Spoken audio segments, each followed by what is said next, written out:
దేవుని కొరకు జీవుడా, జీవుని కొరకు దేవుడా అనే ఆలోచనాత్మక సభలలో జీవుని కొరకు దేవుడు ఉండడు. కారణం, దేవునిని సృష్టించినది జీవుడు కాడు. దేవుని కొరకే జీవుడు.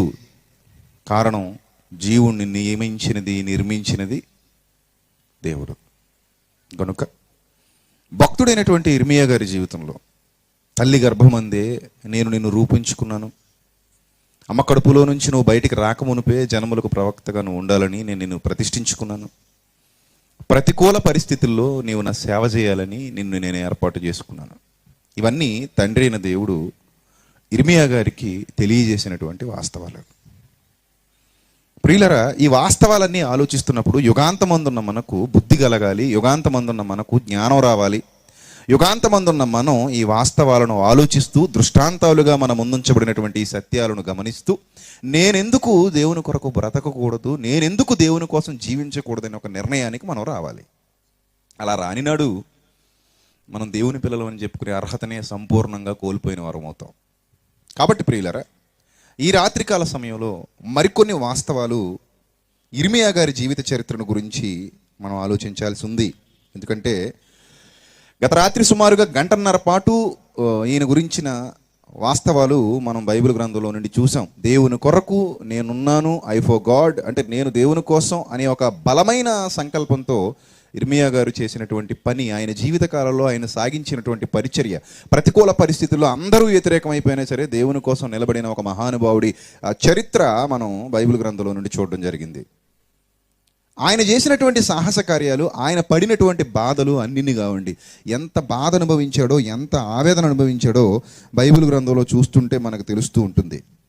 ఆయన చాలా బాధపడ్డాడు, చాలా ఆవేదన పడ్డాడు. ఎంత ఆవేదన పడ్డాడో కొన్ని మాటలు దైవ గ్రంథంలో నుండి చూద్దాం ప్రియులరా. కొన్ని మాటలు దైవ గ్రంథంలో నుండి అదే ఇర్మియా గ్రంథంలో నుండి చూద్దాం. ఇర్మియా గ్రంథం 20వ అధ్యాయము, ఇర్మియా గ్రంథం 20వ అధ్యాయము 14వ వచనం నుంచి చూద్దాం.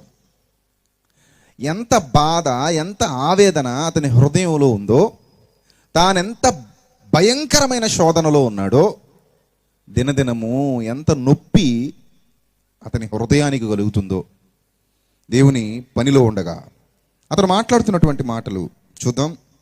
నేను పుట్టిన దినము శపింపబడునుగాక అన్నాడు. చూసారా, అంత బాధ, అంత కఠినమైన బాధ, అంత కఠినమైన వేదన అతని హృదయంలో ఉంది. నేను పుట్టిన దినము శపింపబడునుగాక, నా తల్లి నన్ను కనిన దినము శుభదినమని అనబడకుండునుగాక. చూసారా, నేను పుట్టిన దినము శపింపబడునుగాక, నా తల్లి నన్ను కనిన దినము శుభదినమని అనబడకుండునుగాక. నీకు మగపిల్ల పుట్టినని నా తండ్రికి వర్తమానము తెచ్చి అతనికి అధిక సంతోషము పుట్టించిన వాడు శాపగ్రస్తుడగునుగాక. చూసారు, ఎంత బాధ, ఎంత నొప్పి, ఎంత ఆవేదన ఆయన హృదయంలో ఉన్నాయో మనం ఇక్కడ చూస్తున్నాం.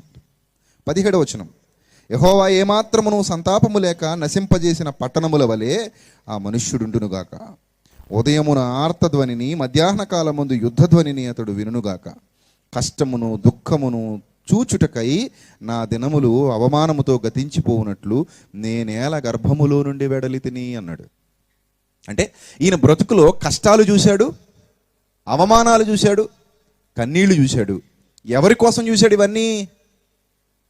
నేను పుట్టింది దేవుని కోసం, నేను బ్రతకాల్సింది దేవుని కోసం అని గమనించాడు. కాబట్టి ఆయన బ్రతుకులో కష్టాలు చూశాడు, కన్నీళ్లు చూశాడు, దుఃఖాలు చూశాడు, ఆవేదన చూశాడు. ఈరోజు క్రైస్తవులు కూడా దేవుని కొరకు జన్మించామని చెప్పుకుంటున్నారు, దేవునిలో ఉన్నామని చెప్పుకుంటున్నారు. దేవునిలో ఉన్నాం. ప్రియులారా, మీకు ఒక వాస్తవం అర్థం కావాలి. మొదటి జన్మలో మనం దేవుని కోసం పుట్టామన్న సంగతి మనకి తెలియలేదు, మనలో ఎవరికీ తెలియలేదు.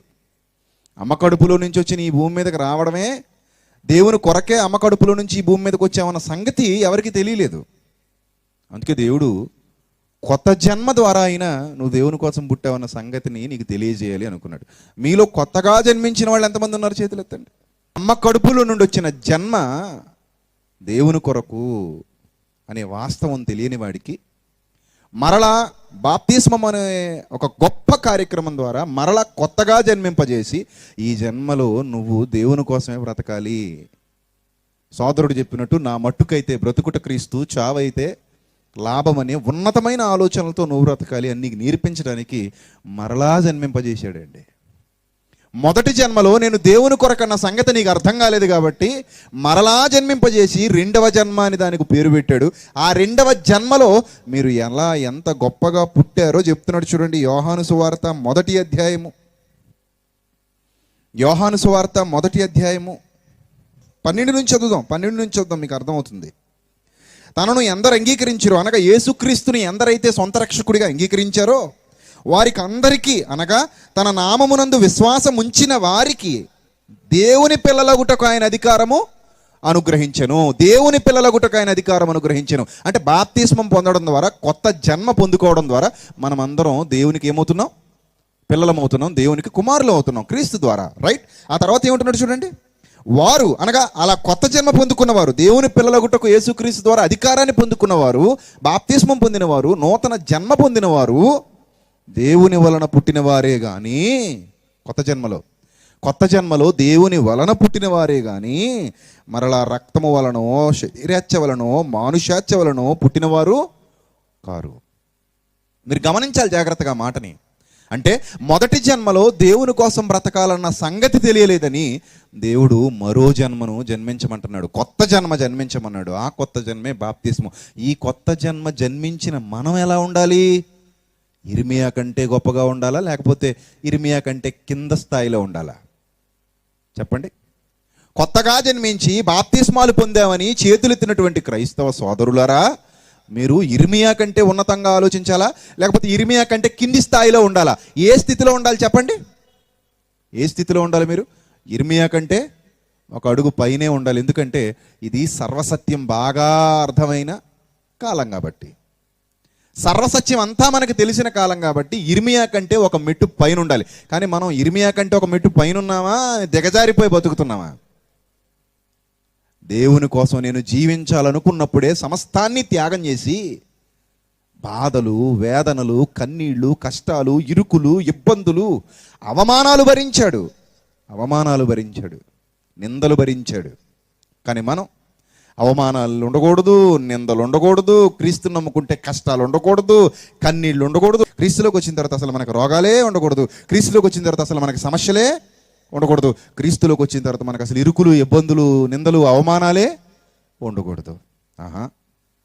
మరి అలాగైతే క్రీస్తుకు తలవాల్చుటకు స్థలం కూడా లేదు. నక్కల కంటే, ఆకాశ పక్షుల కంటే హీనంగా ఉన్నది ఆయన బ్రతుకి భూమి మీద. నక్కలకు బొరియలు ఉన్నాయి, నాకు అవి కూడా లేవన్నాడు.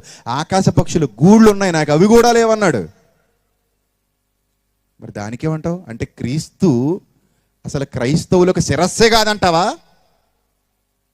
అందుకే చాలామంది క్రైస్తవులు, మాకు బాధలు ఉండకూడదు బాబు, కన్నీళ్ళు ఉండకూడదు, కష్టాలు ఉండకూడదు, నిన్ను బట్టి మేము సుఖంగా ఉండాలి. నిన్ను బట్టి మేము సుఖంగా ఉండాలి. నువ్వు ఎందుకున్నావంటే మమ్మల్ని సుఖపెట్టడానికి. దేవుడా, నువ్వు ఎందుకున్నావంటే మమ్మల్ని సుఖపెట్టడానికి.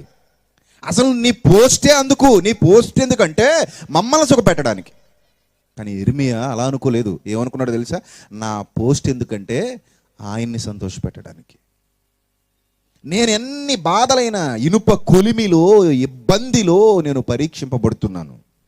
ఆ ఇనుప కొలిమిలో, ఆ మంటల ధాటికి తట్టుకోలేని గొప్ప శోధనలో, గొప్ప వేదనలో, ఆ ఆవేదనలో నేను దేవుని కోసం బ్రతుకుతున్నాను. ఆ గొప్ప మనస్సు, ఎక్కడ తప్పిపోని మనస్సు, ఎక్కడ తలదించని మనస్సు ఇర్మియాకుంది ప్రియులారా. అలాంటి గొప్ప భావజాలం కలిగిన వ్యక్తి కాబట్టే ఈరోజు బైబిల్ చరిత్రలో ఒక గొప్ప ప్రవక్తగా లిఖించబడ్డాడు. దేవుని కొరకు జీవుడన్న మాట మనం చెప్పుకోవాలి అని అంటే ఇర్మియాని మార్గదర్శకంగా చూపించే స్థాయిలో అతను ఉన్నాడు. ఆ స్థాయికి అతను ఎదగలిగాడు. ఒక సామాన్యుడు, అనాతోత్ అనే ఒక చిన్న గ్రామంలో పుట్టినటువంటి ఒక సామాన్యుడు.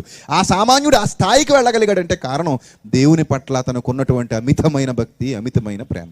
చూడండి ప్రియులారా, దేవుడు అతన్ని ఎంత చక్కగా వాడుకున్నాడో మీరు చూడగలిగితే ఇర్మియా గ్రంథం 13వ అధ్యాయము మొదటి వచనం చూద్దాం. ఇర్మియా గ్రంథం 13వ అధ్యాయము మొదటి వచనం చూద్దాం. యెహోవా నాతో ఈలాగు సెలవిచ్చెను, నీవు వెళ్ళి అవిసెనార నడికట్టు తీసుకుని నీ నడుమున దానిని కట్టుకో, నీళ్లలో దాన్ని వేయకు. కావున యెహోవా మాట చొప్పున నేను నడికట్టు ఒకటి కొని నడుమును కట్టుకుంటుని. రెండవ మారు యెహోవా వాక్కు నాకు ప్రత్యక్షమై, నీవు కొని నడుమును కట్టుకున్న నడికట్టు తీసుకుని లేచి యూఫ్రటీసు నది దగ్గరికి వెళ్ళిపోయి అక్కడున్న బండబేటలో దాన్ని దాచేయమన్నాడు. దాచేశాడు. దాచేసిన తర్వాత కొన్ని దినాలు గతించిన తర్వాత మళ్ళీ వెళ్ళు ఇర్మియా, మళ్ళీ వెళ్ళు, ఆ నడికట్టు ఎలా ఉందో అది చూసిరా, తెచ్చుకో అన్నాడు. మళ్ళీ వెళ్ళాడు. 6వ వచనం. అనేక దినములైన తర్వాత యెహోవా నీవు లేచి యూఫ్రటీసు నద్దకు పోయి నేను అక్కడ దాచి పెట్టమని నీకు ఆజ్ఞాపించిన నడికట్టు, అంటే బెల్ట్ అండి, మన భాషలో నడికట్టు అంటే బెల్ట్, అవిసెనారతో చేయబడినటువంటి నడికట్టు. అది ఆజ్ఞాపించిన నడికట్టును అక్కడి నుంచి తీసుకురమని నాతో చెప్పగా నేను యూఫ్రటీసు నద్దకు పోయి తవ్వి ఆ నడికట్టును దాచిపెట్టిన చోట నుండి దాన్ని తీసుకుంటుని నేను దాన్ని చూడగా ఆ నడికట్టు చెడిపోయి ఉండెను, అది దేనికి పనికిరానిదాయను. ప్రభువా ఇదంతా నా చేత ఎందుకు చేయించావు? ఎక్కడైనా అడిగాడండి? నువ్వు కొత్తది కొనుక్కో బాబు, అవిసెనారతో చేసిన బెల్ట్ కొనుక్కో అన్నాడు. ఎందుకు కొనుక్కోవాలి ప్రభువా అని అడిగాడా? అడగలేదు. చెప్పిన మాట వెంటనే, చెప్పింది వెంటనే ఏం చేస్తున్నాడు? వింటున్నాడు. అంటే దేవుని మాటకు ఇమ్మీడియట్గా లోబడుతున్నాడు. అసలు నువ్వు నడికట్టు ఎందుకు కొనుక్కోమంటున్నావు? సరే కొనుక్కున్నాను, నడుము కట్టుకున్నాను, బెల్ట్ పెట్టుకున్నాను, తిరిగాను, మళ్ళీ దీన్ని తీసుకెళ్ళి యూఫ్రటీసు నది దగ్గర బండల్లో బాతి పెట్టాలా? అలాగెందుకు చేయమంటున్నావు? రీజన్ ఏంటి? అడగలా. కొన్ని దినాలు అయిపోయిన తర్వాత నాయన ఇర్మియా నువ్వు ఎక్కడైతే పాతి పెట్టావో అక్కడికి వెళ్ళు, మళ్ళీ ఆ బెల్ట్ తీసుకునిరా. అలాగే ప్రభువా. వెళ్ళిపోయాడు, తెచ్చేసాడు.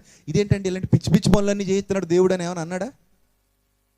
దేవుడు ఏంటండి ఇలాంటి పిచ్చి పిచ్చి ఆజ్ఞలన్నీ నాకు ఇచ్చాడని ఏమైనా అన్నాడా? ఏం అనలేదండి. దేవుని యొక్క మహాజ్ఞాన సంకల్పం ఎరిగినవాడు. అసలు ఒక్క మాటలో చెప్పాలంటే, ఇది తీసి అక్కడ పెట్టు, అది తీసి ఇక్కడ పెట్టు, నువ్వు అక్కడికి వెళ్ళి కూర్చో, లేకపోతే అక్కడ నుంచి ఇక్కడికి వచ్చి కూర్చో, నేను చెప్పిన పని చెప్పినట్టు చెయ్యి. ఇది ఎవరిది? ఈ అధికారం ఎవరిది? యజమానుడిది. దాసుడు ఏం చేయాలి? యజమానుడు చెప్పినట్టుగా ఏ పని చెప్తే ఆ పని చేయాలి కదా, అవునా కాదా? అలా అయితేనే కదా జీతం వస్తుంది. మరి యజమానుడు గొప్పవాడా, తండ్రి గొప్పవాడా? యజమానుడు గొప్పవాడా, తండ్రి గొప్పవాడా అంటే యజమానుడి కంటే గొప్పవాడే తండ్రి. అంత గొప్ప తండ్రి ఆజ్ఞాపించిన తర్వాత ఎదురు మాట్లాడడం అనేది ఉండకూడదు, ఎదురు చెప్పడం అనేది అసలు ఉండకూడదు. ఇర్మియా జీవితంలో మనకు ఆ లక్షణం కనబడుతుంది చూడండి. నువ్వు నడికట్టు కొనుక్కో, కొనేసాను ప్రభువా. పట్టుకెళ్ళి కప్పెట్టేశాను ప్రభువా. మళ్ళీ వెళ్ళి తెచ్చుకున్నాను ప్రభువా. అది పాడైపోయింది ప్రభువా. సరే ఇప్పుడు చెప్తున్నాను విను, అలా ఎందుకు చేయమన్నానో చెప్తున్నాను విను. 8వ వచనం. కాగా యెహోవా వాక్కు నాకు ప్రత్యక్షమై ఇలాగు సెలవిచ్చాను. యెహోవా ఈ మాట సెలవిచ్చుచున్నాడు, ఈ విధముగానే కొత్త నడికట్టు ఎలాగైతే పాడైపోయిందో, ఎందుకు పనికిరానిది అయిపోయిందో, ఈ విధముగానే యోధా వారి గర్వాన్ని, యెరూషలేము నివాసుల మహాగర్వాన్ని నేను భంగపరుస్తాను. దేవుడు మావాడు, దేవుడు మాతో ఉన్నాడని ఆకాశరానికి దూపం వేస్తూ, ఆకాశరాణి కూడా మాకు దేవతే అంటూ భయంకరులుగా, దౌర్భాగ్యులుగా మారిపోయి ఐగుప్తుల ఆచారాలు ఆచరిస్తూ ఐగుప్తుతో స్నేహాన్ని మరలా పెంచుకుంటూ, ఏ ఐగుప్తునైతే విడిచిపెట్టి వచ్చారో మరలా అదే ఐగుప్తు వైపు చూడాలనుకున్నారు ఈ దౌర్భాగ్యులందరూ. ఈరోజు కూడా చాలా మంది క్రైస్తవులు ఏం చేస్తున్నారు తెలుసా? ఏ లోకాన్నైతే వద్దనుకుని విడిచిపెట్టి బాప్తిస్మాలు పొందారో మరలా అదే లోకం వైపుకు ఎంత తొందరగా వెళ్ళిపోదామా అని ఆరాటపడుతున్నారు.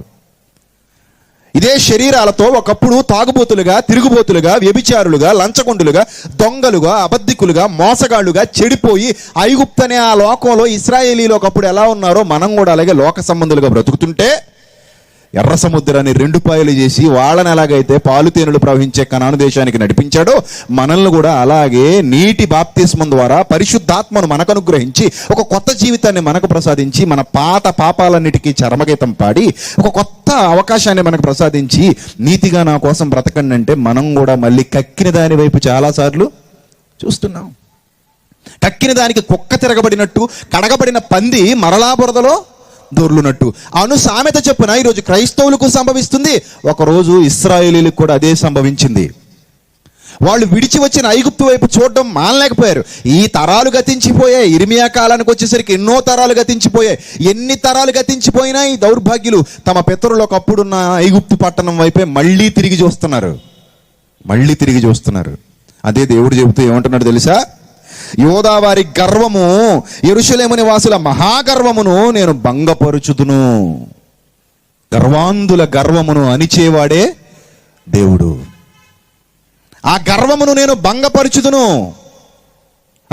అన్య దేవతలను పూజించుచు, వాటికి నమస్కారము చేయుచు, వాటిని అనుసరిస్తూ నా మాటలు విననొల్లక తమ హృదయ కాఠిన్యము చొప్పున నడుచుకొను ఈ ప్రజలు దేనికి పనికిరాని ఈ నడికట్టు వలె అగుదురు. నీకు సూచన చూపిస్తున్నాను అన్నాడండి. ఇర్మియాకి ఎంత బాగా అర్థమైందో తెలుసా? ఆ నడికట్టు పట్టుకుని యెరూషలేములో ఆ ఇశ్రాయేలు పరిసర ప్రాంతాల్లో తిరుగుతూ ఆ నడికట్టు వాళ్ళకు చూపిస్తూ, ఈ నడికట్టు ఒకప్పుడు చాలా బాగుండేది, మీరు పాలు తేనెలు ప్రవహించే దేశంలో మీరు కూడా చాలా బాగుండేవారు, కానీ ఇది ఎందుకు పనికిరానిది అయిపోయింది, త్వరలో మీరు కూడా ఎందుకు పనికిరాని వారు కాబోతున్నారు. కారణం, విడిచి వచ్చిన దాని వైపు మీరు మరలా చూస్తున్నారు కాబట్టి, కక్కిన దానికోసం మీరు మరలా ఆశపడుతున్నారు కాబట్టి. మరలా దేవుడు మిమ్మల్ని శుభ్రంగా ఉంచాలని చూస్తుంటే మీరు మాత్రం ఆ బురదలోకే వెళ్ళి పడుకోవాలనుకుంటున్నారు కాబట్టి మీ పరిస్థితి ఇలాగే కాబోతుంది.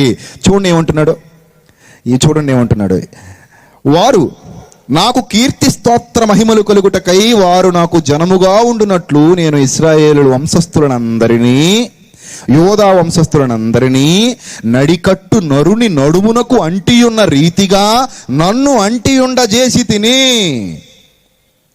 చూసారా?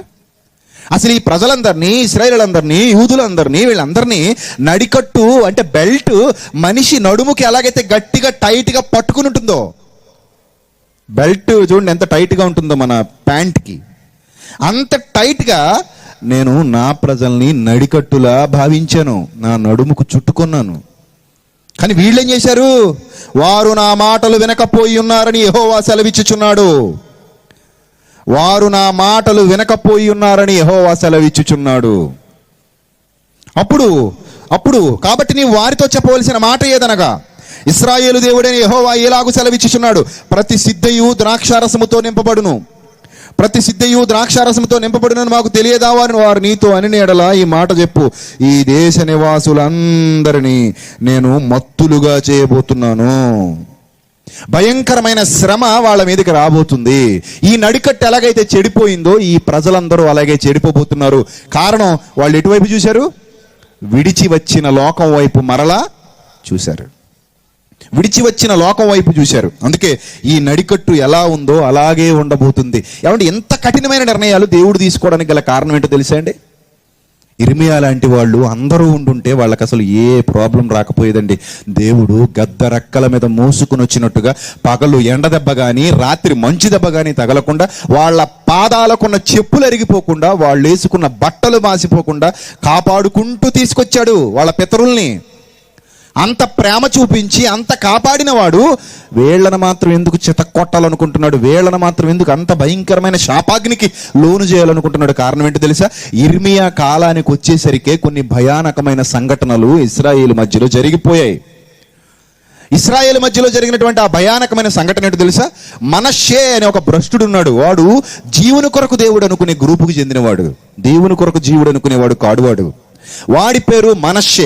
బైబిల్ చరిత్రలో, యోధారాజుల చరిత్రలో దుష్టుడైన రాజుగా చరిత్రకెక్కిన వాడే ఈ మనష్షే అనేవాడు. ఈ మనష్షే అనేవాడు ఎలాంటి ఘోరమైన దుష్కార్యాలు చేశాడు అంటే, తాను చెడిపోతూ 10 మందిని జరిపాడు. ఈరోజు కూడా చాలా మంది అలాంటి వాళ్ళే ఉన్నారు. వాడు చెడిపోతూ 10 మందిని జరుపుతాడు. ఏమంటే ఒక విషయం గుర్తుపెట్టుకోండి, నువ్వు దేవుని కోసం బ్రతకకపోతే నువ్వు ఒక్కడివే శిక్ష పొందుకుంటావు. నువ్వు దేవుని కోసం బ్రతకకపోగా 10 మందిని కానీ దేవుని కొరకు బ్రతకకుండా చేశావు అనుకో, శరీరాన్ని సజీవ యాగంగా దేవునికి ఇవ్వకుండా అడ్డుకట్టలు వేశావు అనుకో, ఈ చిన్నవాణిని అభ్యంతరపరచువాడు వాడి మెడకు పెద్ద తిరుగటి రాయి గట్టబడి సముద్రము లోతుకు పడవేయబడుట మేలన్నాడు. అంటే అభ్యంతర పరిచేవాడిని అంత కఠినంగా శిక్షిస్తానంటున్నాడు. అంటే దేవుని కోసం బ్రతకనివ్వకుండా ఒక మనిషిని పాడు చేస్తే నిన్ను ఇంకా భయంకరంగా శిక్షిస్తాడు, విడిచిపెట్టడు. నువ్వు బ్రతకో అవతల వాడిని బ్రతకనివ్వు, నువ్వు చెయ్యవు అవతల వాడిని చేయనివ్వు, నువ్వు ఆలోచించవు అవతల వాడిని ఆలోచించనివ్వు. ఇదండి ఈరోజు సమాజం పరిస్థితి. అలాంటి దుష్టుడు మనష్షే అనే ఒక రాజు.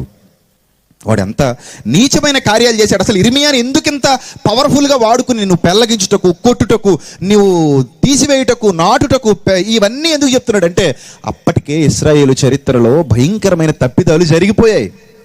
చాలా భయంకరమైన ఘోరమైన తప్పులు దొర్లిపోయాయి. ఆ ఘోరమైన తప్పులు దొరలడానికి గల కారణం మనష్షే అనే దుష్టుడైన రాజు. రాజే అలా ఉన్నాడంటే ప్రజలు ఇంకేమైపోతారు? నాయకుడే చెడిపోయాడంటే కింద ఉన్న వాళ్ళు ఏమైపోతారు? అందుకే నాయకుడు అనేవాడు చాలా జాగ్రత్తగా ఉండాలి. నేను చాలాసార్లు చెప్తాను, నాయకుడు అంటే బస్సు డ్రైవర్తో సమానం. ఎక్కిన వాళ్ళందరినీ వీడు ఒక్కడ చంపేయగలడు లోయలో పడేసి. గుడ్డిగా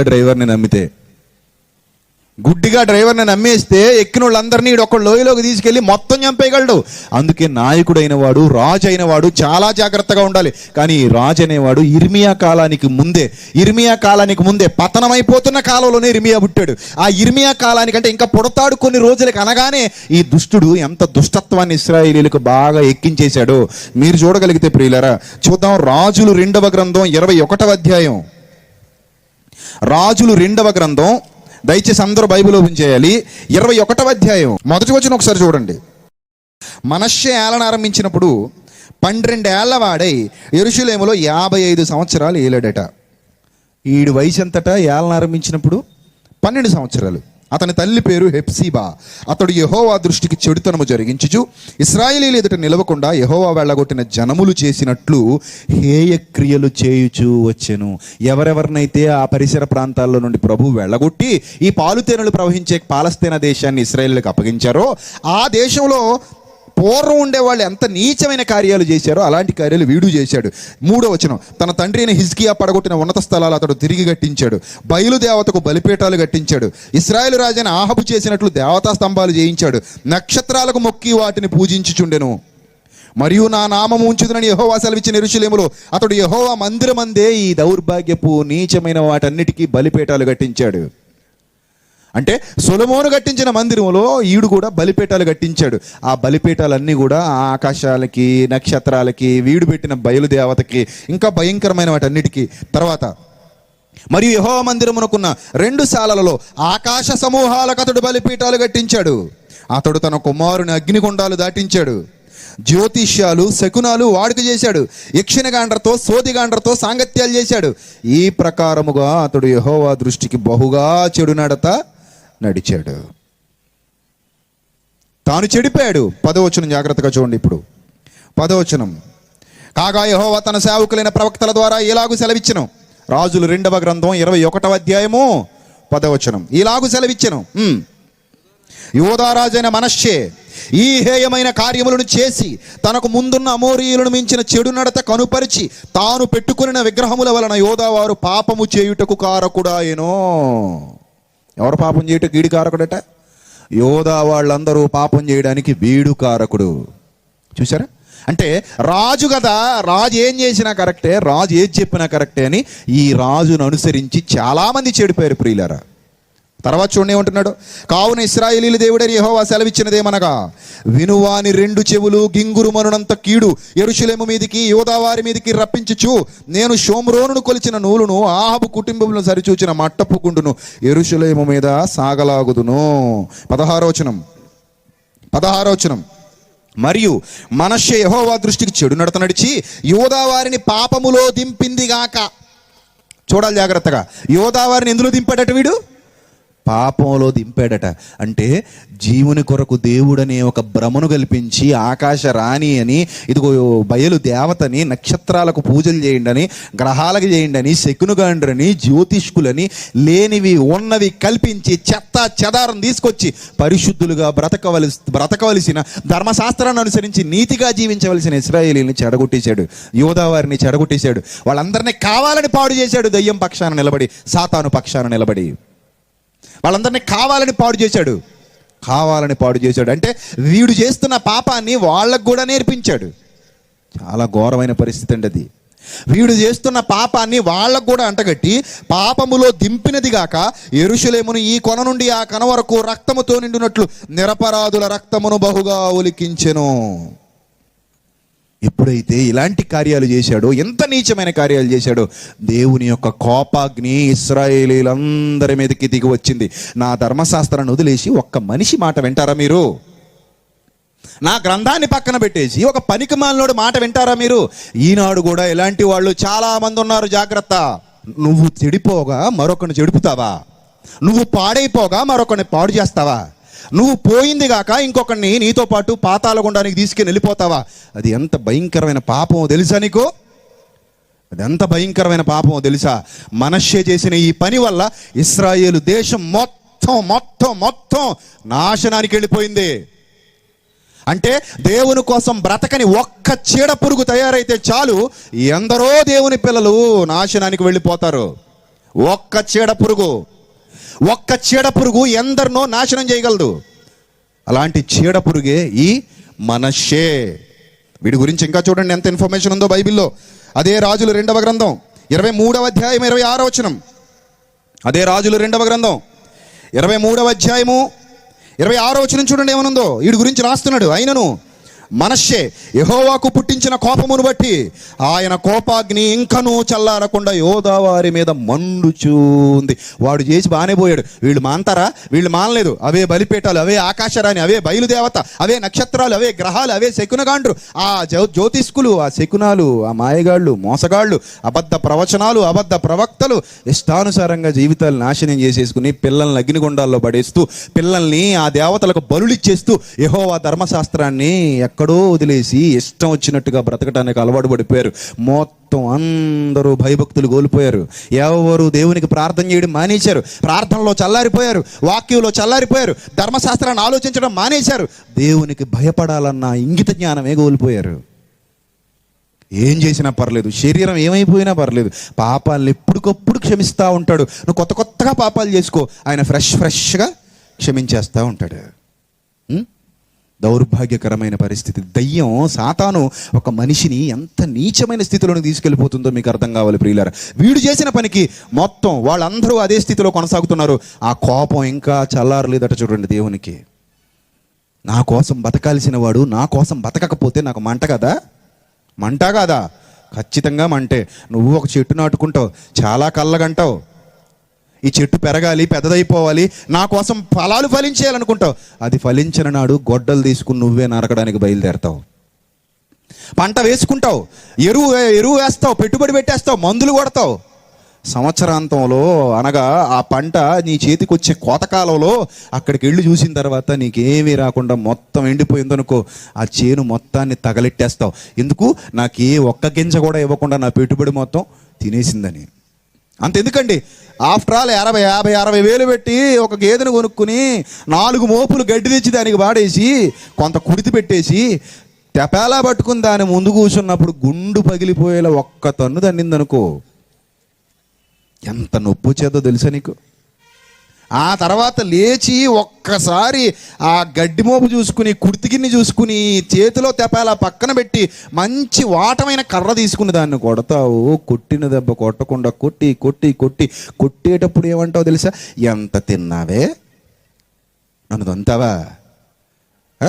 నా పెట్టుబడి తిని, నా కుడి తిని, నా గెంజి నీళ్లు తాగి, నేను వారేసిన అంటిపండు తొక్కలు తినేసి, నేను పొద్దున్నే కడుక్కున్న పప్పు నీళ్ళు పోసే తై తాగేసి, ఇది ఎంత మంచి తిండి పెట్టేశారు నీకు.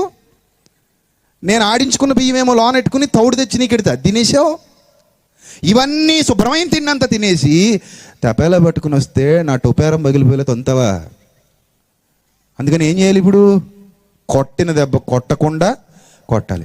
ఆఫ్టర్ ఆల్ ఒక గేదె, ఒక చెట్టు, ఒక కోడి, నీ కోసం ఉపయోగపడే ఒక వస్తువు, ఇవి నీ కోసం పని చేయకపోతేనే నీకెంత నొప్పి ఉంటే, ఈ ప్రకృతిని అంతా కలిగించి ఆ ప్రకృతిలోనికి నిన్ను పంపించి నువ్వు నా కోసమని నీకు చెప్పిన నీ దేవుడు నువ్వు ఆయన కోసం బ్రతకపోతే ఎంత నొప్పి అనుభవించాలి? నువ్వు ఆయన కోసం జీవించకపోతే ఎంత బాధ అనుభవించాలి?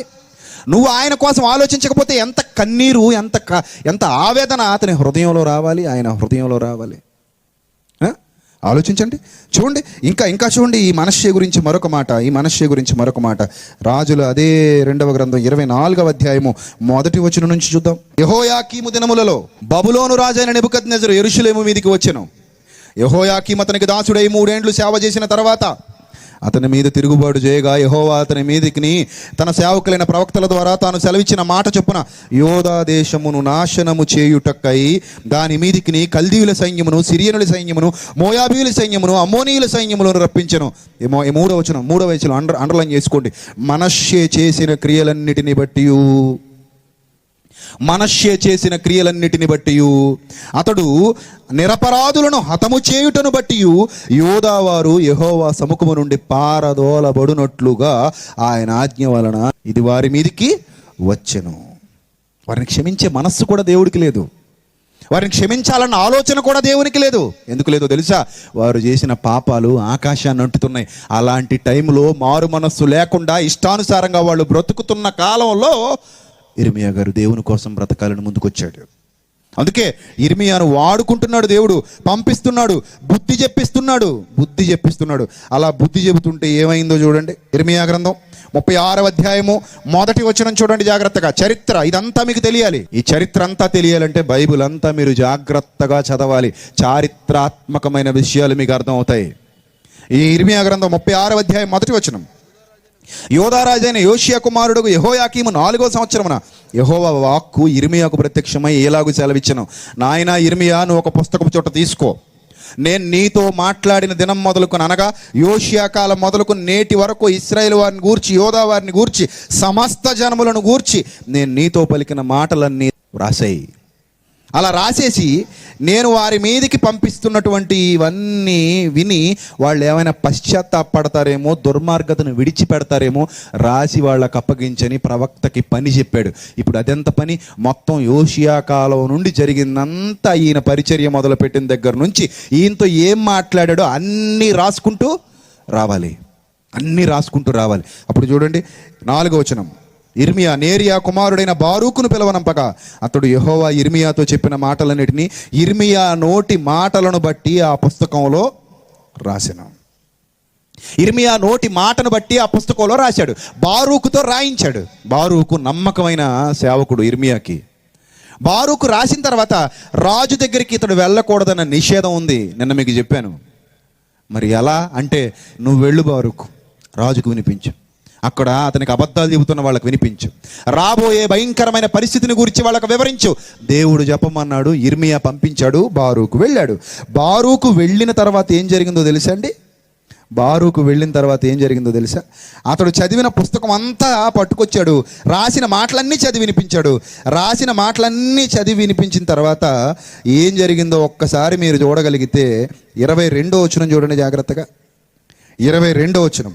9వ మాసమున రాజు శీతాకాలపు నగరులో కూర్చుండి ఉండగా అతని ముందర కుంపటిలో అగ్ని రగులుతుంది. సరిగ్గా ఇదే కాలం.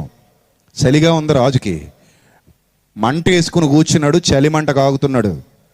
ఆ చలిమంట కాగుతున్న టైంలో యెహూదీ 3-4 పుటలు చదివిన తర్వాత, ఏది ఇర్మియా చెప్పిన మాటలు, మీ పని అయిపోయింది, మీరు నాశనం అయిపోతారు, మీకు పోయే కాలం దగ్గర పడింది, ఇవన్నీ చెప్పిన తర్వాత రాజు చాకుతో దాన్ని కోసేసి, దేన్నండి? దేవుని మాటల్ని. ఎంత గుండె ధైర్యం చూడండి. దేవుని మాటల్ని చాకుతో కోసి కుంపటిలో వేయగా ఆ కుంపటిలోనున్న అగ్ని చేత అది బొత్తిగా కాలిపోయెను. గాని రాజైనను ఈ మాటలన్నిటినీ విని అతని సేవకులలో ఎవరైనను భయపడలేదు, తమ బట్టలు చింపుకొనలేదు. భయం లేని మూర్ఖత్వం. అంటే దేవుని కోసం మేము బతకడం ఏంటి, ఆయన మాటలు మేము వినడం ఏంటి, ఆయన మాటల ప్రకారం మేము లోబడ్డం ఏంటి, ఆయన మాటల ప్రకారంగా మేము జీవించడం ఏంటి? కాల్చిపడేయి, చింపేయి అన్నాడు. చింపేశాడు. ఇర్మియా మాటల్ని చింపేసి కాల్చేశాడు. అప్పుడు ఏం జరిగిందో చూడండి. గ్రంథమును కాల్చవద్దని ఎల్నాతాను, దెబల్యా, గెమర్యా అయిన రాజుతో మనవి చేయగా అతడు వారి విజ్ఞాపనం కూడా వినకపోయాడు. 27వ వచనం. ఇర్మియా నోటి మాటను బట్టి బారూకు రాసిన గ్రంథమును రాజు కాల్చివేసిన తర్వాత యెహోవా వాక్కు ఇర్మియాకు ప్రత్యక్షమై ఇలాగూ సెలవిచ్చాను, నువ్వు మరొక గ్రంథం తీసుకో. ప్రభువా, ఈ గ్రంథం కాల్చేశారు, ఇప్పుడు మళ్ళీ అన్నీ రాయాలా ప్రభువా, మళ్ళీ ఫస్ట్ నుంచి రాయాలా ప్రభువా? ఇప్పుడు మనమైతే టక ప్రింటింగ్కి ఇచ్చేస్తున్నామండి, లేకపోతే టైప్ మిషన్లో టైప్ చేసేస్తున్నారు, కంప్యూటర్లో టైప్ చేసేస్తున్నారు. కానీ ఆ రోజు చర్మపు కాగితాలు, చెట్ల బెరళ్ళు, చర్మపు కాగితాల మీద, చెట్ల బెరళ్ళ మీద రాయడం అంటే ఎంత కష్టమో తెలుసా? ఒక్కొక్క అక్షరం రాయడానికి చాలా సమయం పడుతుంది. ఒక్కొక్క అక్షరం ఆ చర్మపు కాగితం మీద లిఖించడానికి చాలా సమయం పడుతుంది. మనకలాగా మంచి పెన్నులు, మంచి పేపర్లో ఉన్న కాలం కాదది. జంతు చర్మాలు ఎండబెట్టి, ఆ జంతు చర్మాలు ఎండబెట్టినవి తెచ్చి వాటిని పలచగా చేసి, వాటిని బాగా పలచగా తయారు చేసి వాటి మీద చెరిగిపోకుండా అక్షరాలు రుద్ది రాసేవారు. ఎంత సమయం పడుతుంది? మళ్ళీ కష్టం తీసుకున్నాడు. మళ్ళీ రాసేయి ఇర్మియా అంటే, అలాగే ప్రభువా, నువ్వేది చెప్తే చేయడానికి నేను ఉన్నాను ప్రభువా, నువ్వు ఏది చెబితే అది చేస్తాను ప్రభువా, నువ్వు ఎక్కడికి వెళ్ళమంటే అది అక్కడికి వెళ్తాను ప్రభువా. నువ్వు ఏం అయిపోమంటే అది అయిపోతాను ప్రభువా. నువ్వు చావమంటే చచ్చిపోతాను ప్రభువా. నువ్వు బతకమంటే బతుకుతాను ప్రభువా. ఎందుకు తెలుసా? నేను నీ కోసం ప్రభువా. నేను పుట్టింది నీ కోసం, నేను పుట్టింది నీ కోసం. మళ్ళీ రాసే ఇర్మియా, అలాగే ప్రభువా మళ్ళీ రాస్తున్నాడు. మళ్ళీ రాశాడు, మళ్ళీ బారూకును పిలిపించాడు. ఇందులో ఇంకా కొత్త మాటలు చేర్పించు, మొత్తం రాసేయి. కాల్చాడు కదా, శాపం ఇస్తే కాల్చాడు కదా, మరిన్ని కొత్త కొత్త శాపాలు అందులో యాడ్ అవుతాయి. మొత్తం రాసేయి. భయంకరమైన పరిస్థితుల్లోనికి వాళ్ళు వెళ్ళబోతున్నారన్న సంగతులు మొత్తం అన్నీ రాసేయి. ఇంకా కొత్తవి కూడా రాసేయి. అదే చెప్తాడండి 32వ వచనం చివరి మాట, 32వ వచనం చివరి మాట, 36వ అధ్యాయం ఇర్మియా గ్రంథం. మరియు ఆ మాటలు గాక అట్టివి అనేకములు అతడు వాటితో కూర్చెను అని ఉంది చూడండి. కూర్చెను, చూసారా? చెప్పాడు, కల్దీలు వస్తారు, బబులోనీయులు వస్తారు, నెబుకద్నెజర్ని నేను ఏర్పాటు చేసుకున్నాను, మొత్తం మీ ఇశ్రాయేలు యోధా మొత్తం తుడిచిపెట్టుకుపోతారు. యోధా ప్రజలారా మొత్తం అందరూ తుడిచిపెట్టుకుపోతారు. మీ పాపం మీ మీదకి వస్తుంది, మీ పాపం మీ నెత్తి మీదకి వస్తుంది. మీరెవ్వరు బాగుపడరు, మీ క్రియలే మీ నాశనానికి హేతువులు అని దేవుడు చెబితే వీళ్ళు ఏం చేశారో తెలుసండి? వీళ్ళకి ఎంత పొగరండి. దేవుని మాటలన్నీ పక్కన పెట్టేశారండి.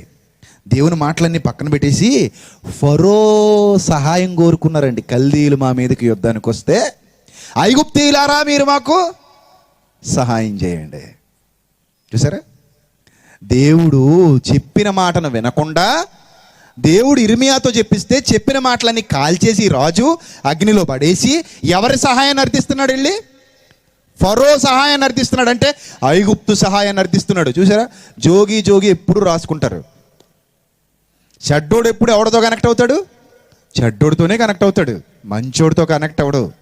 ఎందుకంటే వాడికి మంచి నచ్చదు కాబట్టి, మంచిగా బతకటం ఇష్టం ఉండదు కాబట్టి.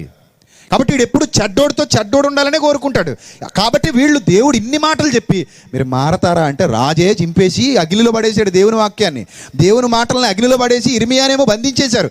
ఇర్మియానేమో బాధలకు గురి చేస్తూ ఫరోతో సహాయం కోరుకుందాం, ఫరోతో మనం సంబంధం పెట్టుకుందాం. అప్పుడు ఈయన అన్నట్టుగా, ఇర్మియా అన్నట్టుగా కల్దీయులు కానీ మన మీదకి యుద్ధానికి వస్తే మనం ఐగుప్తీయులు కలిసి ఎవరిని చంపేద్దాం? కల్దీయుల్ని చంపేద్దాం, వాళ్ళతో సంబంధం పెట్టుకుందాం. చూడండి 37వ అధ్యాయము 1వ వచనం చూడండి. బబులోను రాజు అయిన నెబుకద్నెజరు యూదా దేశంలో రాజుగా నియమించిన యోషియా కుమారుడు సిద్కియా యెహోయాకీము కుమారుడైన కొన్యాకు ప్రతిగా రాజ్యం చేయుచుండెను. అతడైనను అతని సేవకులైనను దేశ ప్రజలైనను యెహోవా ప్రవక్త అయిన ఇర్మియా చేత సెలవిచ్చిన మాటలు లక్ష్య పెట్టలేదు. లక్ష్య పెట్టకుండా ఏం చేశారు? వీళ్ళు ఫరోతో సంబంధం పెట్టుకోవాలనుకున్నారు. ఆ కిందకు వచ్చేసరికి 11వ వచనంలో ఫరో దండుకు భయపడి కల్దీలు ఆల్రెడీ పారిపోవడం జరిగినప్పుడు వీళ్ళు ఏమనుకుంటారంటే, ఇర్మియా బెన్యామీను దేశంలో తన వారి యొద్ద భాగం తీసుకున్నట్టుగా యెరూషలేము నుండి బయలుదేరి అక్కడికి పోయాను. అతడు బెన్యామీను గుమ్మమునొద్దకు రాగా ఇర్మియాను కావలి వారి అధిపతి అక్కడ ఉన్నాడు. వాడు అంటున్నాడు, నువ్వు కల్దీయులతో కలిసిపోయావు, కల్దీయులతో కలిసిపోయి నువ్వు మమ్మల్ని ఇబ్బంది పెడుతున్నావు కాబట్టి నువ్వు కల్దీయులతో కలిసిపోయి నువ్వు దేశద్రోహం చేస్తున్నావు, నువ్వు మాతో పాటు ఫరోతో కలవడానికి ఇష్టపడట్లేదు అని అన్నప్పుడు నేను కలవలేదు అని చెప్తాడు. అయినా ఆయన మాట ఎవ్వరు నమ్మరండి. చూడండి 14వ వచనం, ఇర్మియా అది అబద్ధం, నేను కల్దీయుల్లో చేరబోట్లేదన్ను. అయితే అతడు ఇర్మియా మాట నమ్మనందున ఇర్మియాను పట్టుకుని అధిపతుల ఎదుగు తీసుకుని వచ్చాను. అధిపతులు ఇర్మియా మీద కోపపడి అతన్ని కొట్టి, దెబ్బలు తిన్న రోజు ఏమి లేదండి ఈ జీవితంలో. ప్రతిరోజు దెబ్బలు, నిందలు, అవమానాలు. దేవుని కోసం బ్రతికేవాడి జీవితం చూసారా ఎలా ఉందో? ఇవన్నీ చదువుతున్నప్పుడు అండి ఒక గొప్ప మంట పుడొద్దండి. ప్రభువా నీ కోసం ఎంత గొప్పగా బతకాలా, అంత గొప్పగా బతికితేనే పరలోకంలో అంత ఉన్నతమైన స్థానాన్ని దేవుడు ఇస్తాడు. నీ కోసం నువ్వు బ్రతికితే ఉందయ్యా ఈ జీవితం.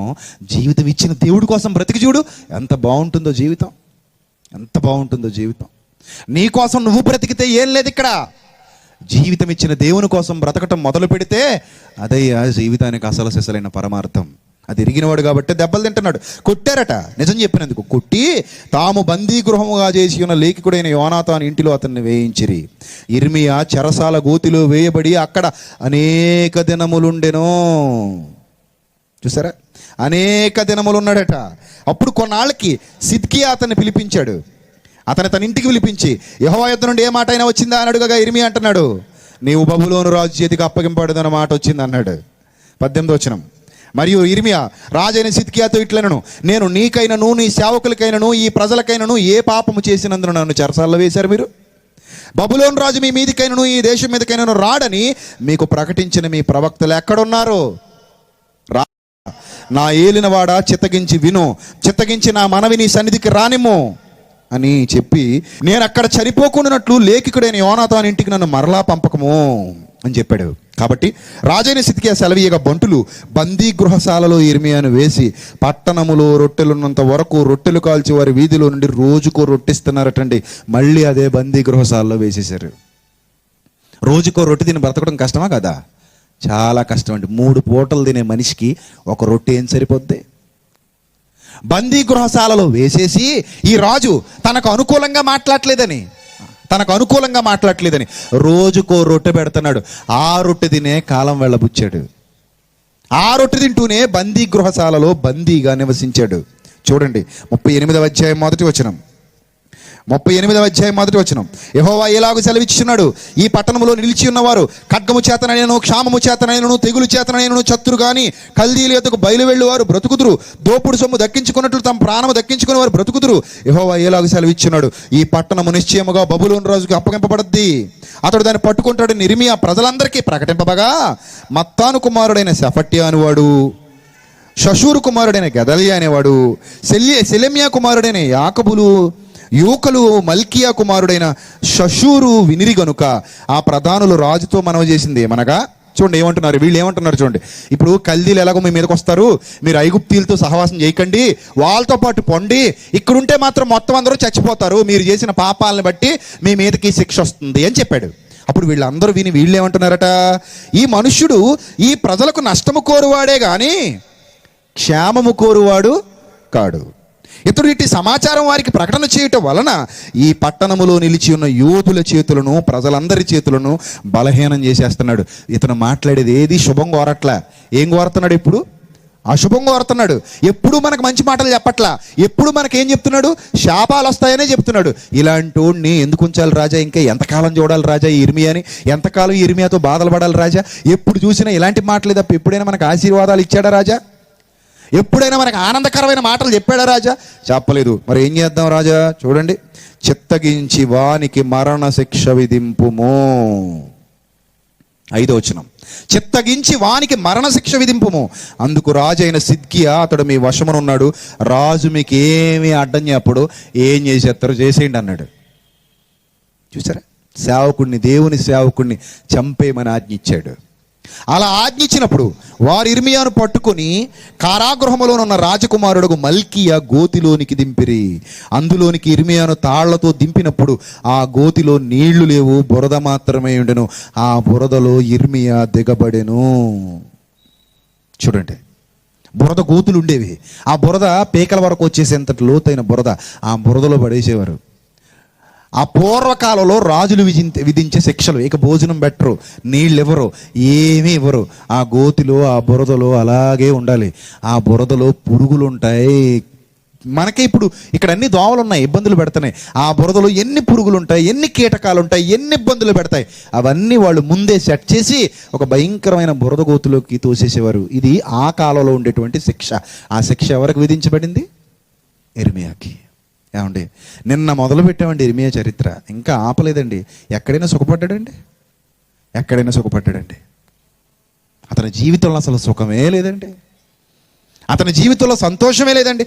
అదే నువ్వు నేను అయితే ఇన్ని బాధలు, ఇన్ని శ్రమలు చుట్టుముట్టేశాయి కాబట్టి, బాబు దేవుడా నీకో దండం, నీకో దండం, నీ భక్తికో దండం, నీ గొప్పదైన కృపకో దండం బాబు. ఇక నీ కోసం నేను బతకటం కష్టం, అసాధ్యం. నీ కోసం నేను బతకను, నీ పనిలో నేను ఉండను అని ఒకసారి టాటా గుడ్ బై చెప్పి వెళ్ళిపోతారు. అలా వెళ్ళిపోయిన వాళ్ళు ఎంతమంది లేరండి? కష్టాలు కన్నీళ్లు వస్తే దేవుని కోసం బతకరట. జీవుని కొరకు దేవుడు అనుకునే బ్యాచ్లో ఉన్నారు కాబట్టి బతకలేరు. అదే దేవుని కొరకే జీవుడు అనుకుంటే, నేను ఆయన కొరకు అనుకుంటే చచ్చినట్టు బతకాల్సిందే. ఎవరి కోసం బతుకుతావు? నీ వస్తువు నీది, నీ వస్తువు ఎవరి కోసం వాడతావు?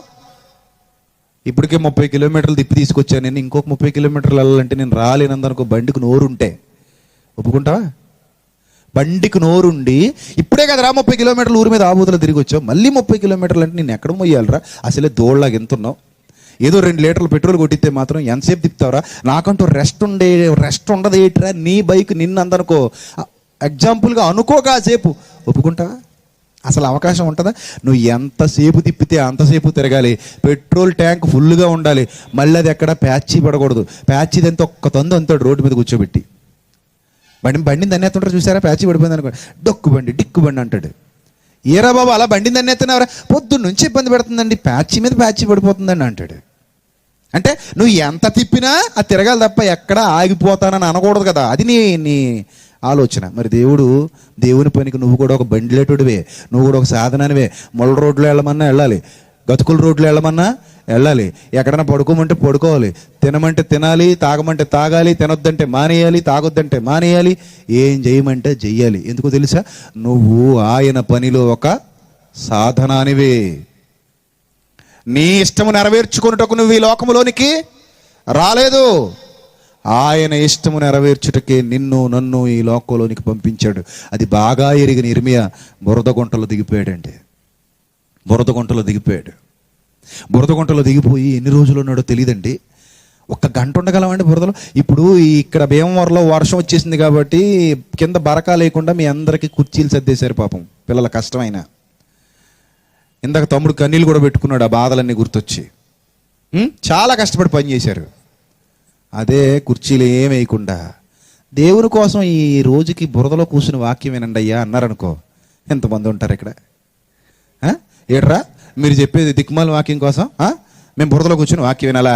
అసలు సభలకు రావడమే గొప్ప, మీరు ఆటోలు డబ్బులు ఇవ్వలేదు, వచ్చిన వాళ్ళకి భోజనాలు ఎట్టలేదు, ఇక్కడ ఒక ఎంటర్టైన్మెంట్ లేదు, ఓ డ్యాన్స్ బేబీ డ్యాన్స్ లేదు, ఒక ఆట కావాలా పాట కావాలా లేదు. ఇవేమీ లేకుండా సభలకు వచ్చామంటేనే గొప్ప. ఇప్పుడు వచ్చిన దగ్గర నుంచి అక్కడ కూర్చున్నాడు, అక్కడ నిలబడ్డాడు, ఏమన్నా ఆశీర్వదించాడు అంటే ఇవి అన్ని శాపాలు. ఇలాంటి వాక్యం వినడానికి రావడమే గొప్ప. మీరు కింద కూర్చోమంటారా మమ్మల్ని? ఎవడరా ఉంటాడు, పొండి అంటారు. మీరు అంటారా? అనరా? ఖచ్చితంగా అంటారు. పోనీ ఏమండి మేము కుర్చీలు పెట్టలేమండి, నిలబడి వాక్యం వినండి. నిలబడి చెప్తున్నాడు కదా, నువ్వు నిలబడి వినలేవేటి అన్నాడు అనుకో, మేము నిలబడి వినాలా? నువ్వు పెట్టావు, నువ్వు దిక్కుమాలి గొప్ప సభ, ఇంక మరి సభలే జరగలేదు భీమవరంలో, నువ్వే పెట్టాలి మరి సభలో. వెళ్ళాలవయ్యా, నీ సభకి ఎవడొస్తాడు, తీరా ఆటో అంటావు అనవా? ఖచ్చితంగా అంటావు. అంటే ఇక్కడ నీకు ఏ నొప్పి కలగకూడదు, నీకు ఏ ఇబ్బంది కలగకూడదు. చక్కగా కుర్చీలో కూర్చోవాలి. ఎదర కాళ్ళు చాపుకోనికి ఇంకో కుర్చీ ఇచ్చినా కాదని అంట బిడ్డ. కాళ్ళు నొప్పిగా ఉన్నాయండి, ఏమైనా ముందు ఇంకోటి వేస్తారేటి? పడుకోలేతే మంచం వేసేస్తారు. ఇక్కడ శుభ్రంగా పడుకుని నువ్వు ఒక మంచం తరగడి దుప్పటి ఇచ్చేస్తారు, శుభ్రం దుప్పటి కప్పేసుకుని చల్లగా ఉంది కదా, వెచ్చగా ఉంటుంది.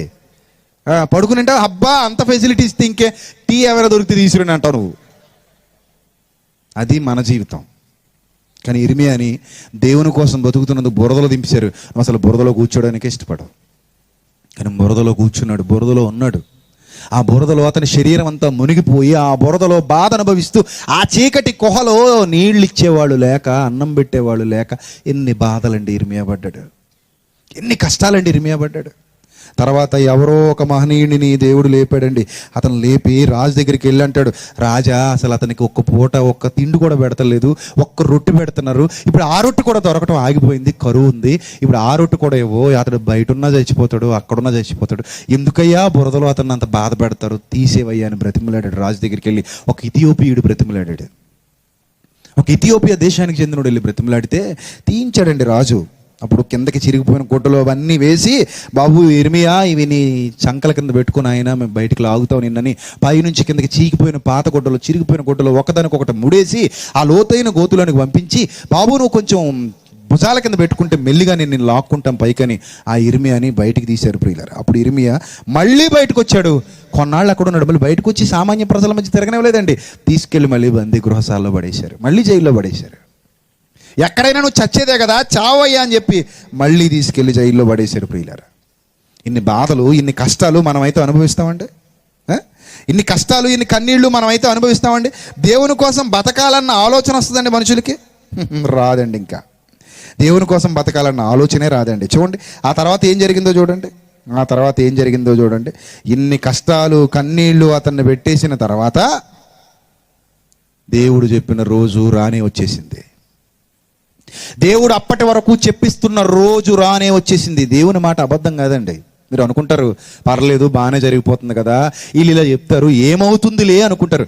దేవుని మాట అబద్ధం కాదు. ఆకాశం భూమి గతించిపోయినా గతించిపోతాయేమో కానీ దేవుని మాటల్లో సున్నైనా పొల్లైనా తప్పదు, ఖచ్చితంగా నెరవేరు తీరుతుంది, ఖచ్చితం. చూడండి 39వ అధ్యాయము మొదటి వచనం. 39వ అధ్యాయం ఇర్మియా గ్రంథం మొదటి వచనం.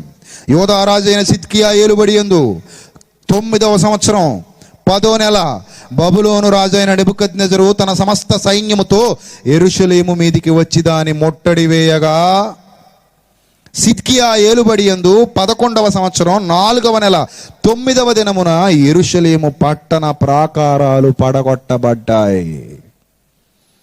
ఈ పక్కకెళ్తే పెద్ద లోయ ఉంది, ఈ పక్కకెళ్తే ఇంకా పెద్ద లోయ ఉంది. మన ఈ లోయలు దాటుకుని వస్తే పెద్ద ప్రాకారం ఉంది, ప్రాకారం లోపల పట్టణం ఉంది.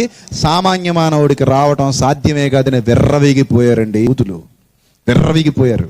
కిందన లోయలు ఉన్నాయి, పక్కన ప్రాకారాలు ఉన్నాయి. లోయలు దాటుకుని ప్రాకారాల మీదకి వచ్చే లోపు ప్రాకారాల మీద నుండి లోయల్లోకి మనం రాళ్ళు విసిరేయచ్చు, ఈటులు విసిరేయచ్చు, బాణాలు విసిరేయచ్చు, చంపేయచ్చు. మనల్ని ఎవ్వడు ఏం చేయలేడని విర్రవీగిపోయారు వాళ్ళు.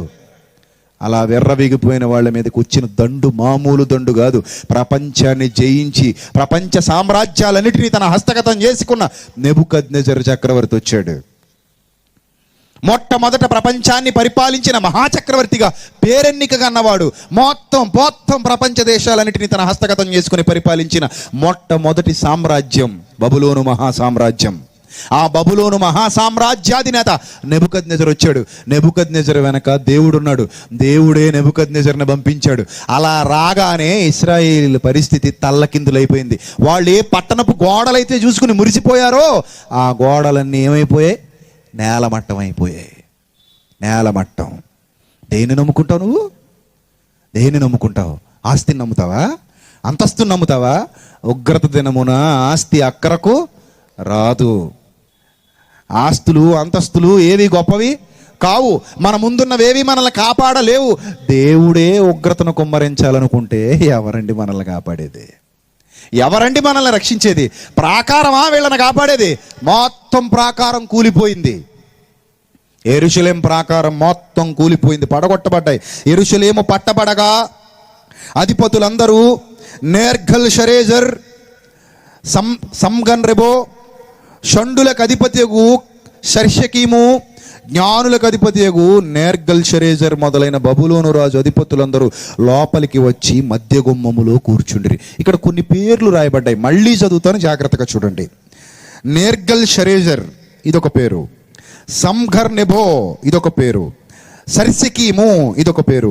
జ్ఞానులకు అధిపతియగు నేర్గల్ షరేజర్ మొదలైన బబులోను రాజు అధిపతులందరూ లోపలికి వచ్చి మధ్య గుమ్మములో కూర్చుండరి. బైబిల్ ఎంత గొప్పదో తెలుసా అండి? చాలామంది దౌర్భాగ్యులు బైబిల్ ఎవరో రాసేసింది, బైబిల్ గొప్పది కాదు, బైబిల్లో ఏమీ లేదంటారు. బైబిల్ ఎంత గొప్పదో ఇప్పుడు ఒక ఆధారం మీకు చూపిస్తాను. ఈ నేర్గల్ షరేజర్ అనే పేరు బబులోను జ్ఞానులకు అధిపతి పేరు. బబులోను జ్ఞానులకు అధిపతి పేరు పురాతత్వ శాస్త్రవేత్తల తవ్వకాలలో దొరికినటువంటి ఒక చిన్న రాయి మీద ఆ లిపిలో రాయబడి ఉంది. యాజ్ ఇట్ ఈస్గా ఇర్మియా గ్రంథంలో ఏ పేరైతే మనకు కనబడుతుందో అదే పేరు ఆ లిపిలో వ్రాయబడి ఉంది. ఎంత అద్భుతమైందండి బైబిల్. చూడండి, మీరు స్క్రీన్ మీద మీకు చూపిస్తాడు. ఆ రాయి పురాతత్వ శాస్త్రవేత్తలకు దొరికినటువంటి రాయి. ఆ రాయిలో ఉన్నటువంటి లిపిలో ఇదే పేరు అక్షరాల రాయబడి ఉంది. That is Bible. Great Bible, great Bible. ఎప్పటికైనా ప్రపంచం ఒప్పుకుని తీరాలి. బైబిల్లో ఒక్క ముక్క రాయబడిందంటే ఆ ముక్క ఖచ్చితం, వాస్తవం, చరిత్రకు ఆధారమైనదే బైబిలు గ్రంథం. చరిత్రకు ఆధారమైనదే బైబిలు గ్రంథం. ఇక్కడ మనం ఏ పేర్లు అయితే చదువుకున్నామో ఆ పేర్లు అక్కడ రాయబడ్డాయి ప్రియులారా, అక్కడ రాయబడ్డాయి. ఏమండి, ఇలా ఈ వచ్చాడు, పట్టుకున్నాడు, వాళ్ళందరినీ ముట్టడి వేశాడు, తీసుకుని వెళ్ళిపోయాడండి. తీసుకుని వెళ్ళిపోయాడు. కాకపోతే కొందరు ఏమనుకున్నారు తెలుసా? సరే ఏదో అయిపోయింది. ఇప్పుడు మనం కల్దీల దేశానికి వెళ్ళకూడదు. ఒకప్పుడు మనం ఫరో ఐగుప్తీయులతో సంబంధాలు పెట్టుకున్నాం కాబట్టి మొత్తం అందరూ అక్కడికి వెళ్ళిపోదాం, మళ్ళీ ఆ పాతరోత జీవితంలోకి వెళ్ళిపోదాం. దేవుడు ఏమన్నాడు తెలుసా? మీరు ఐగుప్తులోకి వెళ్ళకండి, నా మాట విని మీరు పట్టబడ్డ కల్దీలతో పట్టుకోండి. 70 సంవత్సరాలు మీరు ఆ బాధలో ఉంటారు, ఆ చెరలో ఉంటారు. 70 సంవత్సరాల తర్వాత మీకు విడుదల వస్తుంది. 70 సంవత్సరాలు మిమ్మల్ని అతనికి అప్పగిస్తున్నాను. 70 సంవత్సరాల పాటు మీరు అక్కడే మగ్గిపోతారు. నా మాట వినండి, అటే పొండి. ఇదైనా మీకు ఈ మాట అయినా వినండి. ఇప్పటి వరకు అన్ని నిజాలు చెప్పాను, మీరు వినలేదు. కనీసం ఇప్పుడైనా నా మాట నమ్మండి. పొండి, నెబుకద్నెజరుతో పాటు బబులోను దేశానికి బానిసలుగా పొండి. 70 సంవత్సరాల పాటు మీరు అక్కడ బాధ అనుభవించాలి చెప్పాడు. ఆహా, మేమా వింటాం? మా హృదయం కువ్విపోయి ఉంది కాబట్టి దేవుని మాట మేము వినలేము. వినక వీళ్ళు ఎక్కడికి వెళ్ళడానికి ట్రై చేశారు తెలుసా? ఐగుప్తుకు పోదాం అనుకున్నారు. చూడండి, ఇర్మియా గ్రంథం 43వ అధ్యాయం. ఇర్మియా గ్రంథం 43వ అధ్యాయం మొదటి నుంచి చూద్దాం.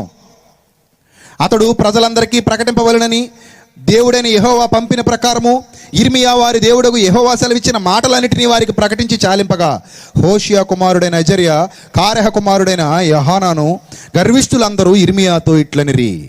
మళ్ళీ వీళ్ళకి ఇంక పోయే కాలం, ఇంకెళ్ళి మారరు. వాళ్ళు ఏమంటున్నారు తెలుసా? నీవు అబద్ధమును పలుకుచున్నావు.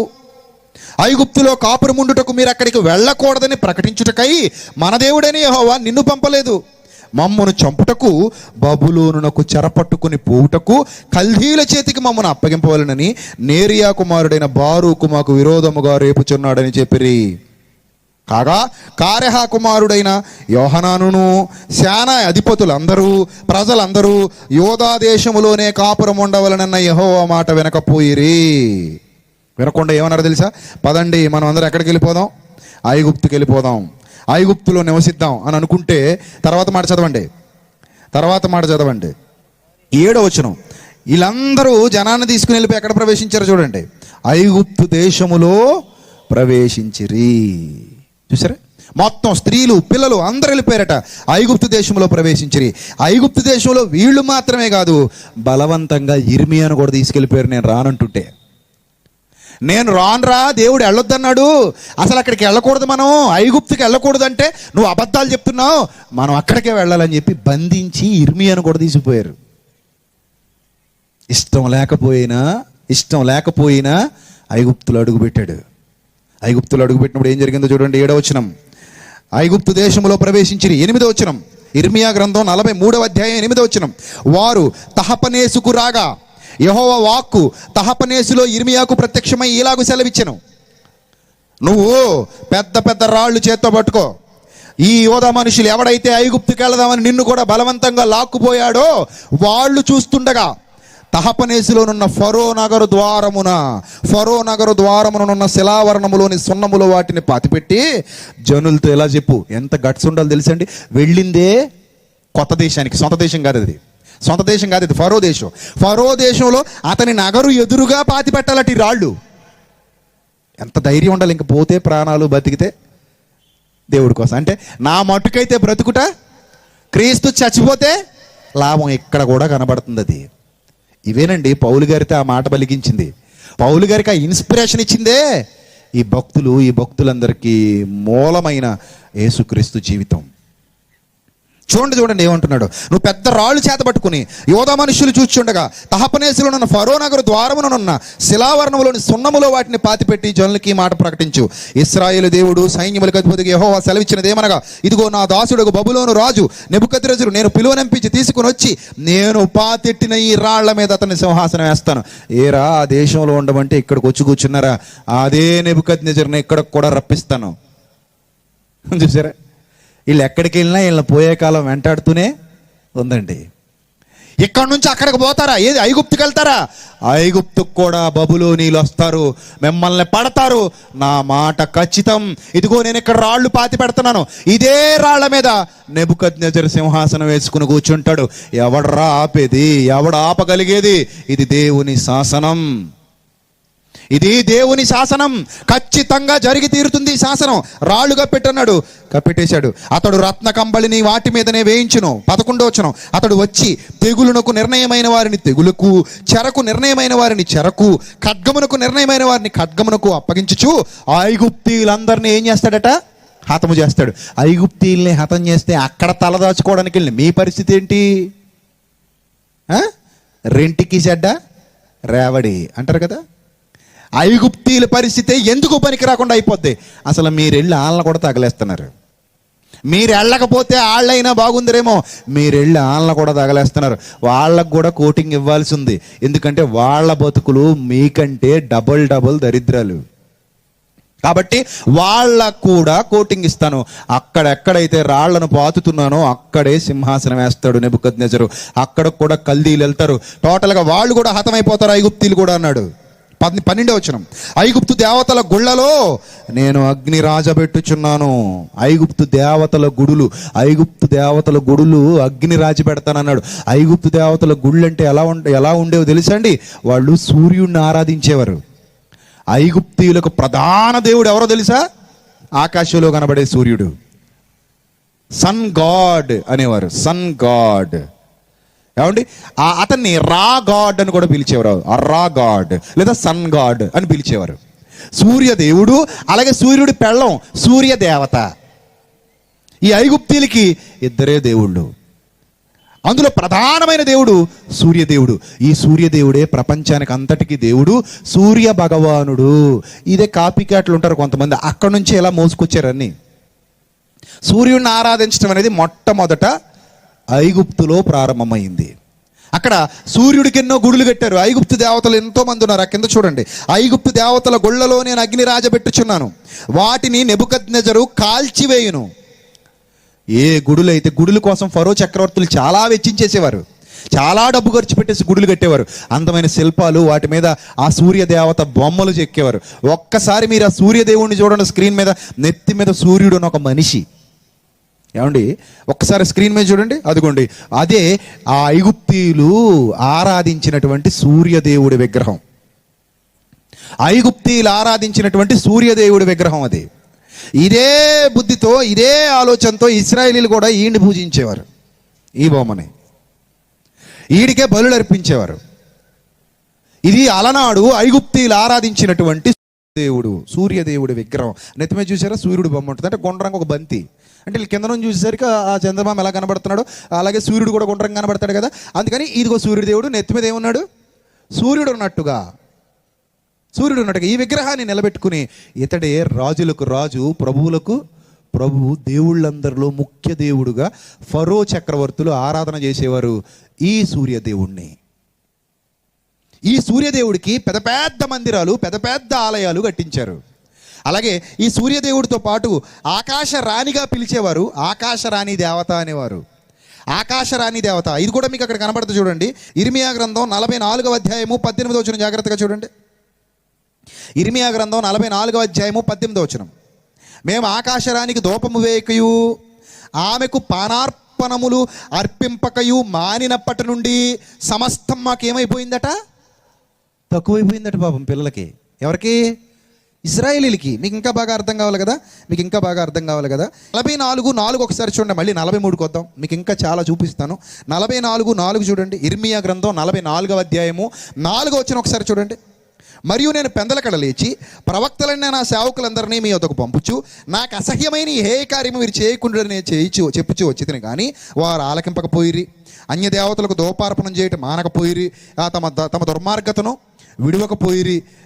కావున నా మాటకు చెవి యొగ్గలేదు గనుక నా ఉగ్రత, నా కోపము కుమరింపబడి యోధా పట్టణములోను యెరూషలేము వీధుల్లోను రగులు కొన్ను గనుక నేడున్నట్టుగా మీరందరూ పాడైపోయి ఎడారైపోయారు అని చెప్పి ఇర్మియా అంటాడు, మీ భార్యలు మిమ్మల్ని తగలేస్తున్నారు, వాళ్ళే ఈ పూజలు ఇవన్నీ చేస్తున్నారు ఆ ఐగుప్తీయుల దేవతలకి. అవన్నీ నిజాలు కాదు, నిజమైన దేవుడు యెహోవా, ఆయన్ని ఆరాధించండి అని ఇర్మియా చెప్పాడు.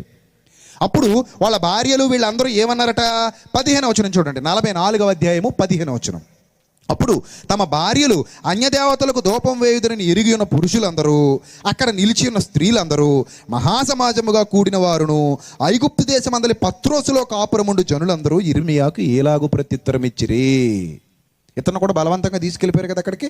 అక్కడ కూడా వీళ్ళకి బుద్ధి చెబుతుంటే ఇర్మియాకి ఏమని చెప్తున్నారు తెలుసండి వీళ్ళందరూ కలిసి? చూడండి ఏమంటున్నారు. యెహోవా నామమును బట్టి నీవు మాకు ప్రకటించు ఈ మాటలు మేము అంగీకరించం. మేము నీతో చెప్పిన సంగతులన్నీ నిశ్చయంగా చేస్తాం. మేము మా పితరులు, మా రాజులు, మా అధిపతులు యోధా పట్టణంలో యెరూషలేం వీధుల్లో చేసినట్టే ఆకాశరానికి దూపాలేస్తాం. ఏం చేసుకుంటావో చేసుకో, ఏం చేసుకుంటాడో చేసుకోమని మీ యెహోవాని. మేమేం చేస్తాం అంటున్నారు వీళ్ళు. ఏమంటే అసలు నిజంగా ఇన్ని దెబ్బలు తినేసిన తర్వాత ఎవడైనా అలాగ అంటాడా? యోధా దేశం నుంచి ఎక్కడికి వచ్చారు వీళ్ళు? ఐగుప్తు దేశానికి వచ్చారు. ఐగుప్తు దేశంలో కూడా మళ్ళీ అదే ఇర్మియా వస్తూ మళ్ళీ ఎంట తెచ్చుకున్నారు శుభ్రం గడ్డెట్టడానికి. వస్తూ అతను అక్కడ వదిలేసి రాకుండా వెంట తీసుకొచ్చి అక్కడ గడ్డి పెడుతున్నాడు. అరే పోయే కాలం దగ్గర పడిందిరా అంటే ఏమంటున్నారు తెలుసా? మేము ఇదే ఆకాశరానికి ధూపం వేస్తాం, ఏం చేసుకుంటావు చేసుకో అంటున్నారు. ఆ ఆకాశరాని అంటే ఎవరో తెలుసా? ఇందాక మీరు చూశారు కదా సూర్యదేవుడు, ఆ సూర్యదేవుడి భార్య సూర్యదేవత, ఆమెనే ఆకాశ రాణి. ఆకాశానికి రాజు ఎవరు మరి? సూర్యుడు. మరి ఆకాశానికి సూర్యుడు రాజు అయితే రాణి ఎవరు? అలా ఆవిడ. అబ్బా, సూర్యుడికి మళ్ళీ పెళ్ళం ఒకటే. ఎంత గొప్ప జ్ఞానవంతులండి ఐగుప్తీయులు. వాళ్ళని వెంబడించి ఈ దౌర్భాగ్యుల్ని ఏమనాలో ఇశ్రాయేలీల్ని. ఐగుప్తీయులు ఎంత జ్ఞానవంతులు అనుకుంటే వీళ్ళకి మళ్ళీ వీళ్ళు వాళ్ళ ఫాలోవర్స్ వీళ్ళు. సూర్యుడు ఒక రాజు అయితే సూర్యుడికి మళ్ళీ పెళ్ళమా? సూర్యుడు అంటే హీలియం వాయువులతో బగబగా మండిపోయే ఒక అగ్నిగోళం అండి. బగబగా మండే ఒక అగ్నిగోళం. దేవుడు వెలుగివ్వడానికి ఒక లైట్లాగా ఏర్పాటు చేసాడు దాన్ని. అదొక పదార్థం, మండుతున్న అగ్నిగోళం అంతే. మండుతున్న పదార్థం. ఆ పదార్థాన్ని ఏం చేశారు వీళ్ళు? ఒక మనిషి ఆకారంలో నెత్తి మీద పెట్టి రాజుని చేశారు. మళ్ళీ అతను ఒక పెళ్ళాన్ని పెట్టారు. అతను అంటామేంటి అసలు? సూర్యుడు అంటే ఒక నక్షత్రం. సూర్యుడు ఒక నక్షత్రం మండుతున్నాడు. ఆ మండుతున్న సూర్యుడికి ఒక పెళ్ళమట. ఆవిడ పేరు ఏం పేరట?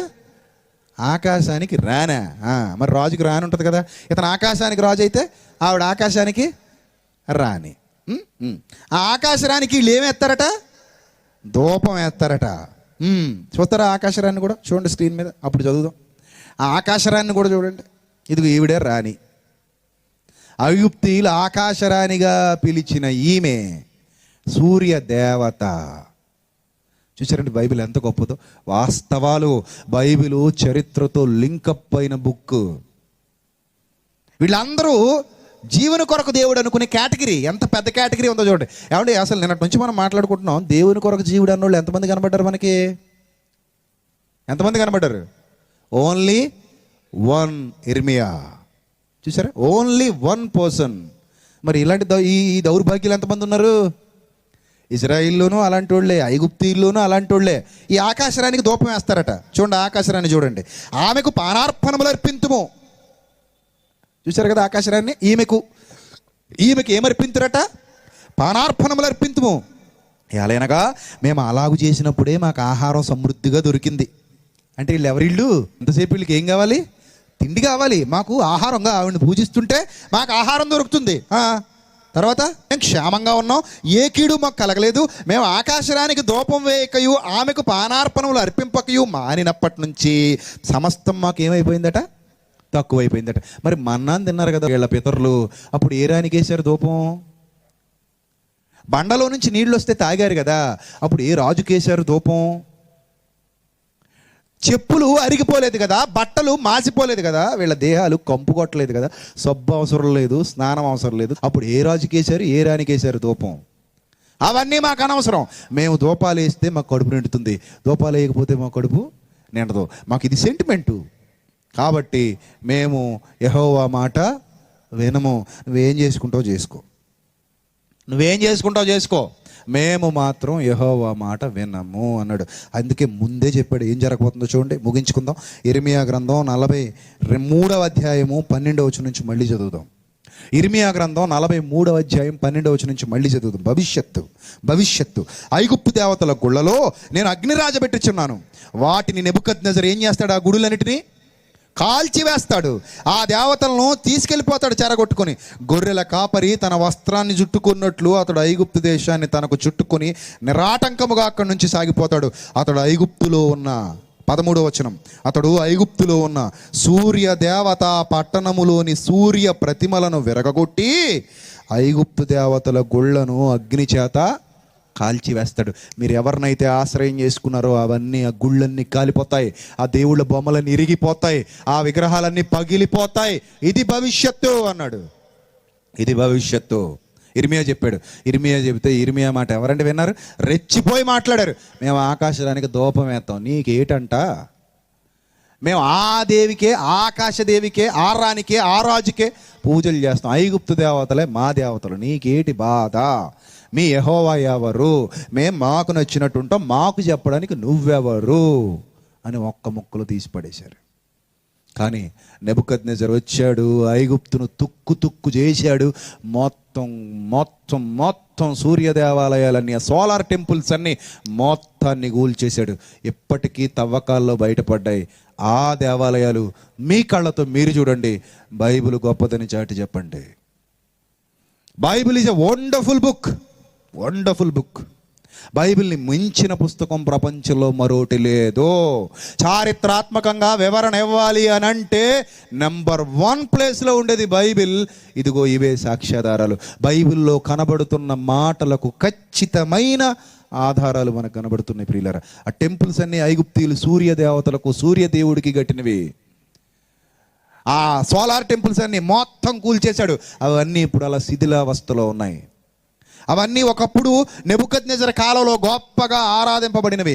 ఇప్పుడు అవన్నీ శిథిలావస్థలోకి వెళ్ళిపోయి మొత్తం పడిపోయి తవ్వకాల్లో బయటపడ్డాయి. ఆ బొమ్మలు, ఆ విగ్రహాలు, ఆ రాళ్ళు, ఇవన్నీ చూడండి, ఇవన్నీ అప్పుడు ఉండేవి. మొత్తం అన్నీ కూల్చేశాడు. కూల్చేస్తాడని ఇర్మియా చెప్పిన మాట ఎవరు విన్నారండి? ఎవ్వరు వినలేదు. ప్రవక్తలను చంపేశారు. అదే మత్తయి సువార్తలో యేసుక్రీస్తు ప్రభువారు చెప్తారు, ఇన్ని మంచి మాటలు చెప్పినందుకు చివరికి ఇర్మియాకి భయంకరమైన చావు.